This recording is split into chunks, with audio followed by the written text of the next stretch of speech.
What's up, everybody? Welcome to Podcast Now. I'm Alex, and in this video, I want to talk about something interesting that just happened earlier today with Resident Evil 9, and it's that the game has just gotten a Metacritic page. Now, I want to talk about kind of both sides to look at it, because while I personally believe that that means something, okay, there's definitely a way of looking at it where it doesn't mean anything. And one of actually the best ways is Metacritic can have pages for quite a bit of things. And one thing that I actually spotted today on Twitter is people pointing out Half-Life 3 actually has had a Metacritic page for years and years and years. And that's just one example. Now, that is a pretty, I'd say, big example that kind of illustrates the point that just because you have a Metacritic page doesn't mean that, an announcement is coming.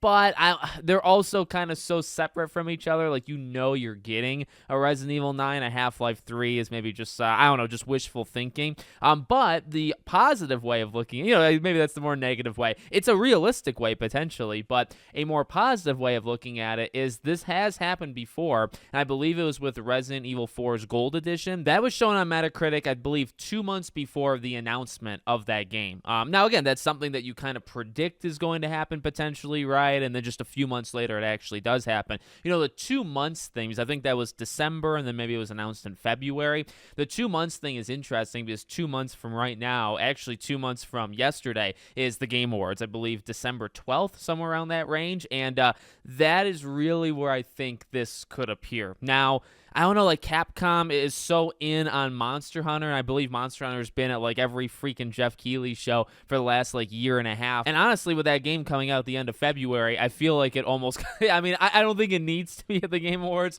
but it might be there. But I do think the Game Awards is a really, really good spot for RE9. And, this kind of just compounds with the other stuff we've talked about, right, over the last couple of weeks where, rumors are starting to pick up. And, if you believe the talk around town, is that, yeah, you're going to get an announcement over this next little while. I do think the Game Awards makes a lot of sense. Very, very close. It's a huge stage. The last couple RE games, as we've discussed in the past, have actually appeared at State of Plays, hence why people had a little hope for the State of Play in September. There's also those rumors. If you really want to get crazy, you actually have more than one option here, right? Because, well, I guess technically 3, if you want to believe, one of which is there's potentially an Xbox event this week, probably smaller scale. I think the rumor is it's just their own partners, so I don't think Capcom would be there. But if you want to go wild, you got that one. The Game Awards, big stage, end of year, makes a lot of sense, right?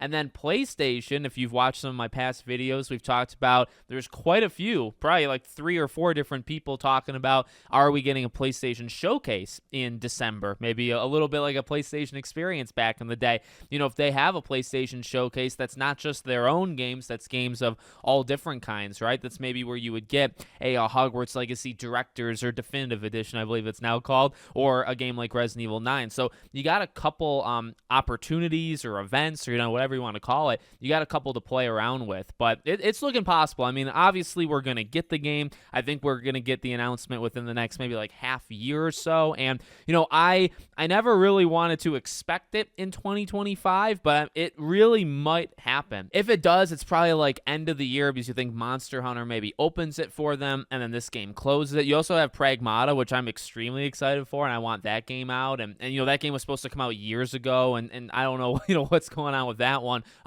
Probably not 2025 for that, probably 2026, but it's looking good. Capcom's looking like they're in a really good spot, and they've already been in a good spot. So let me know what you guys think in the comments. Make sure you're subscribed to the channel, bell icon turned on, and I hope to see you all on the next one.